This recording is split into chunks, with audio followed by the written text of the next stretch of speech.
ഗസയിൽ ഒട്ടുമേ ആശ്വാസമല്ല എന്ന് മാത്രമല്ല, ആശങ്ക ദിനം പ്രതി വർദ്ധിക്കുകയുമാണ്. കാരണം വെടിനിർത്തൽ കരാർ വീണ്ടും പ്രാബല്യത്തിൽ വന്നതായ അറിയിപ്പിനിടയിലും ഖാൻ യൂനിസിലും മറ്റും ആക്രമണം തുടരുകയാണ് ഇസ്രായേൽ. കഴിഞ്ഞ 24 മണിക്കൂറിടെ 100-ലധികം പേരെയാണ് ഇസ്രായേൽ ഗസയിൽ കൊന്നത്.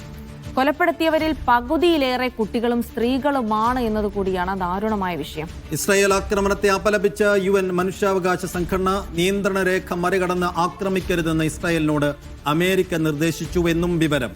ഇസ്രായേൽ ജയിലുകളിൽ കഴിയുന്ന ഫലസ്തീൻ തടവുകാരെ സന്ദർശിക്കാൻ അന്താരാഷ്ട്ര റെഡ് ക്രോസ് സംഘത്തെയും അനുവദിക്കില്ല എന്നാണ് ഇസ്രായേൽ ഇപ്പോൾ അറിയിച്ചിട്ടുള്ളത്. സുഹൈൽ വിശദാംശങ്ങളുമായി ചേരുന്നു. സുഹൈൽ, ഇന്നലെ രാവിലെയും നമ്മൾ ഗസയെക്കുറിച്ച് സംസാരിക്കുമ്പോൾ അവിടുത്തെ സ്ഥിതി അത്യന്തം വഷളായ അവസ്ഥയിൽ തന്നെയായിരുന്നു. 1 മണിക്കൂർ കൂടി പിന്നിടുമ്പോൾ എന്തെങ്കിലും മാറ്റങ്ങൾ അതിനകത്ത് വന്നിട്ടുണ്ടോ? എന്തുകൊണ്ടാണ് ഇപ്പോഴും അമേരിക്ക നിരന്തരം ആവശ്യപ്പെട്ടിട്ടും പല മേഖലകളിലായി ചെറിയ തോതിലുള്ള ആക്രമണങ്ങൾ ഇപ്പോഴും ഇസ്രായേൽ തുടരുന്നത്? ഈ മൃതദേഹങ്ങൾ വിട്ടുകൊടുക്കാൻ, അതാണല്ലോ ഇപ്പോൾ ഒരു പ്രശ്നമായി പറയുന്നത്. അതിൽ ഹമാസിന്റെ ഭാഗത്ത് എന്ത് അലംഭാവം, എന്ത് അമാന്തം, അതിനുള്ള കാരണം എന്താണ് പറയപ്പെടുന്നത്? ഇഫുദ്ദീൻ കഴിഞ്ഞ ദിവസം രാവിലെ സംസാരിച്ചുകൊണ്ടിരിക്കുമ്പോൾ മറ്റു മാധ്യമങ്ങളെല്ലാം തന്നെ ചെറിയ മരണസംഖ്യ നൽകിയപ്പോൾ നമ്മൾ 42-ലധികം വരുന്ന ആളുകൾ കൊല്ലപ്പെട്ടു എന്ന് പറഞ്ഞിരുന്നു. രാവിലെ നമ്മൾ 6 മണിക്ക് തുടങ്ങുമ്പോൾ 9 ആയിരുന്നു, പിന്നീട് അത് 42 പിന്നീട് അത് ഇന്നലെ അവസാനിക്കുമ്പോഴേക്ക് അത് 104 കടന്ന് ഈ മരണസംഖ്യ ഉയർന്നു പോകുന്നതാണ് നമ്മൾ കണ്ടത്. ഒറ്റ ദിവസത്തെ ആക്രമണത്തിലൂടെ ഇസ്രായേൽ ഗസയിൽ കൊലപ്പെടുത്തിയ മനുഷ്യരുടെ എണ്ണമാണത്. 46 കുട്ടികൾ കൊല്ലപ്പെട്ടിരിക്കുന്നു. ഇതിൽ 100-ലധികം വരുന്ന കൊലപാതകങ്ങളിൽ 46 കുട്ടികളാണ് ഒറ്റ ദിവസം കൊണ്ട് ഗസയിൽ കൊല്ലപ്പെട്ടത്. പേരിന് അവിടെ സീസ് ഫയർ ഉണ്ട് എന്നും പറയപ്പെടുന്നു. അപ്പോൾ നമ്മൾ മനസ്സിലാക്കുന്നത് അങ്ങനെ ഒരു ഭാഗത്ത് നടന്നെങ്കിലും അമേരിക്കയുടെ ശക്തമായ സമ്മർദ്ദത്തെ തുടർന്ന് ഇസ്രായേലിന്റെ ഒരു പ്രഖ്യാപനം വന്നു. ഞങ്ങൾ ഇനി ആക്രമണം അവസാനിപ്പിക്കുകയാണ്, വീണ്ടും സീസ് ഫയറിലേക്ക് പോവുകയാണ് എന്നൊരു പ്രഖ്യാപനം വന്നിരിക്കുകയാണ്. ഇനി ഏറ്റവും പ്രധാനമായിട്ടുള്ളത് ഈ ബന്ദികളുടെ മൃതദേഹങ്ങൾ വളരെ പെട്ടെന്ന് ഹമാസ് കൈമാറണം എന്നുള്ളതാണ്. ആ വിഷയത്തിൽ വളരെ വൈകിപ്പിക്കുന്ന ഒരു നിലപാടാണ് ഹമാസ് സ്വീകരിക്കുന്നത് എന്ന് അമേരിക്കയും അതേപോലെ തന്നെ ഇസ്രായേലും പറയുകയാണ്. അതിനിടയിലാണ് ഒരു നിയന്ത്രണം ഇസ്രായേലിന് അമേരിക്കൻ ഭരണകൂടം നൽകിയതായിട്ടുള്ള വാർത്തകൾ വരുന്നത്. യെല്ലോ ലൈൻ കടന്ന് മുന്നോട്ട് പോകാൻ പാടില്ല എന്നുള്ളതാണ്. നമുക്കറിയാം, യെല്ലോ ലൈൻ എന്ന് പറയുന്നത്, മഞ്ഞ വര എന്ന് പറയുന്നത് വെടിനിർത്തലിന്റെ ആദ്യഘട്ടത്തിൽ ഇസ്രായേൽ ഗസയിൽ പിന്മാറി ബാക്കോട്ട് പോവേണ്ട ഒരു ലൈനാണ്. ഏകദേശം 53% ഗസയുടെ 53% അപ്പോഴും ഇസ്രായേലിന്റെ നിയന്ത്രണത്തിലായിരിക്കും. അത് കടന്ന് ഇസ്രായേലി സേന മുന്നോട്ട് പോകാൻ പാടില്ല. മുന്നോട്ട് പോകുമ്പോഴാണ് ഈ തരത്തിലുള്ള ആക്രമണങ്ങൾ ഉണ്ടാകുന്നത്. അതൊരിക്കലും മറികടക്കാൻ പാടില്ല എന്ന് ഇസ്രായേലിന് അമേരിക്ക നിർദ്ദേശം നൽകി എന്നുള്ളതാണ് ഏറ്റവും പുതിയ വാർത്ത. അതോടൊപ്പം തന്നെ ഇസ്രായേൽ പ്രധാനമന്ത്രി ബെന്യാമിൻ നെതന്യാഹു അവിടെയുള്ള സീസ്ഫയർ HQ എന്ന് പറയുന്ന ഈ വെടിനിർത്തലിന്റെ കാര്യങ്ങൾ നിയന്ത്രിക്കാൻ വേണ്ടി ഉണ്ടാക്കിയിട്ടുള്ള ഒരു ഹെഡ് ക്വാർട്ടേഴ്സ് ഉണ്ട് ഗസ ഇസ്രായേൽ അതിർത്തിയിൽ. ആ പ്രദേശത്തേക്ക് ഇപ്പോൾ സന്ദർശനം നടത്തിയിരിക്കുന്നു.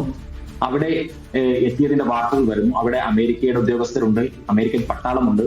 അവിടെ നിന്നുകൊണ്ടാണ് ഗസയിലേക്ക് എന്തൊക്കെ സാധന സാമഗ്രികൾ പോകണം, അതേപോലെ തന്നെ എങ്ങനെയാണ് അവിടെയുള്ള ഓപ്പറേഷൻസ് ഉണ്ടാവേണ്ടത് എന്നെല്ലാം അമേരിക്കയും ഇസ്രായേലും സംയുക്തമായി തീരുമാനിച്ചുകൊണ്ടിരിക്കുകയും അത് നടപ്പിലാക്കുകയും ചെയ്യുന്നത്. അവിടേക്ക് ഇസ്രായേൽ പ്രധാനമന്ത്രി ബെന്യാമിൻ നെതന്യാഹു സന്ദർശിച്ചിരിക്കുന്നു.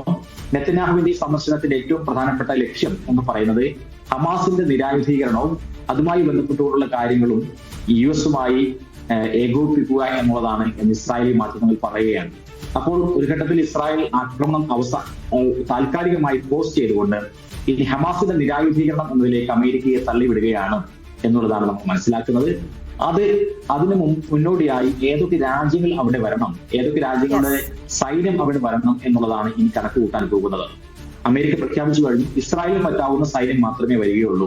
തുർക്കിയുടെ സൈന്യം അവിടേക്ക് വരാൻ പാടില്ല എന്നാണ് ഇസ്രായേൽ പറയുന്നതെങ്കിൽ അവിടേക്ക് തുർക്കിയുടെ സൈന്യം വരില്ല എന്ന് US പ്രഖ്യാപിച്ചു കഴിഞ്ഞു. അപ്പോൾ ചില അറബ് രാജ്യങ്ങളുടെയും ചില യൂറോപ്യൻ രാജ്യങ്ങളുടെയും എല്ലാം സൈനികർ ഗസയിലേക്ക് വരും ദിവസങ്ങളിൽ എത്തും എന്നാണ് നമ്മൾ പ്രതീക്ഷിക്കുന്നത്. അതോടുകൂടി ഹമാസിനെ തീർത്തു കളയാം എന്നാണ് ഇസ്രായേലിന്റെ ഒരു പദ്ധതി.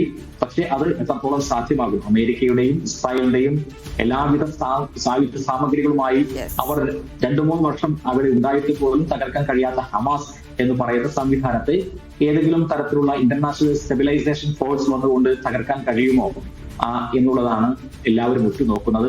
അതിന് പകരമായി മറ്റ് പ്രധാനപ്പെട്ട ചർച്ചകൾ മറുഭാഗത്ത് നടക്കുന്നു. ഒരു ടെക്നോക്രാറ്റ് ഭരണകൂടത്തെ അവിടെ സ്ഥാപിക്കുക എന്നുള്ളത്.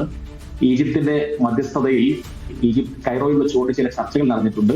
അവിടേക്ക് നിയമിക്കാൻ പറ്റാവുന്ന ടെക്നോക്രാറ്റ് സംഘം, ഫലസ്തീനികളായിട്ടുള്ള ടെക്നോക്രാറ്റ് സംഘം, അതിൽ ഹമാസ് പറയുന്ന ആളുകൾ ഉണ്ട്, ഫലസ്തീൻ അതോറിറ്റി പറയുന്ന ആളുകൾ കൂടിയുണ്ട്.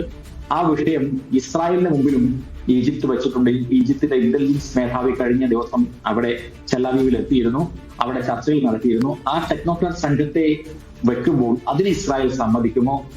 അങ്ങനെ ഒരു ഫലസ്തീനി സംഘത്തിന് ഇസ്രായേൽ ഭരിക്കുന്ന ഒരു സാഹചര്യം ഇസ്രായേൽ സമ്മതിക്കുമോ? അത് സമ്മതിക്കാനുള്ള സാധ്യത വളരെ കുറവാണ്. അപ്പോൾ ഇനി ഒരുപക്ഷെ കഴിഞ്ഞ ദിവസത്തെ പ്രധാനപ്പെട്ട ചർച്ചകളിൽ ഈ കൂട്ടക്കൊലയും ഒക്കെ ആയിരുന്നുവെങ്കിലും വരും ദിവസങ്ങളിൽ അങ്ങനെ ആവാൻ സാധ്യതയില്ല. ഇസ്രായേൽ താൽക്കാലികമായി ഒന്നും പിൻവാങ്ങിയിരിക്കുന്നു എന്നാണ് നമ്മൾ മനസ്സിലാക്കുന്നത്. ഇനിയുള്ള ചർച്ചയിൽ സ്വാഭാവികമായും ഹമാസിന്റെ നിരായുധീകരണവും അടുത്ത ഒരു സന്നദ്ധ സേനയും അവിടുത്തെ പുതിയ ഭരണക്രമവും ഒക്കെ ആയിരിക്കാനാണ് സാധ്യത. ശരി, എന്തായാലും പേരിനൊരു വെടിനിർത്തലും ഒരു പ്രഖ്യാപനവും ഒക്കെ വന്നെങ്കിലും മനുഷ്യർ ഇപ്പോഴും ഗസയിൽ മരിച്ചുകൊണ്ടിരിക്കണം. മാത്രമല്ല ഇനിയിപ്പോൾ എന്തുണ്ടാവും എന്നുള്ളതാണ്. തൽക്കാലത്തേക്ക് ഇസ്രായേൽ വെടിനിർത്തൽ കരാർ പാലിക്കുമെന്ന് തന്നെ മനസ്സിലാക്കാം. പക്ഷേ അതിനപ്പുറത്തേക്ക് ഇത് എത്ര കാലം ഇങ്ങനെ പോകും എന്നുള്ള കാര്യത്തിലൊക്കെ വലിയ ചോദ്യചിഹ്നങ്ങളുണ്ട്. ശരി.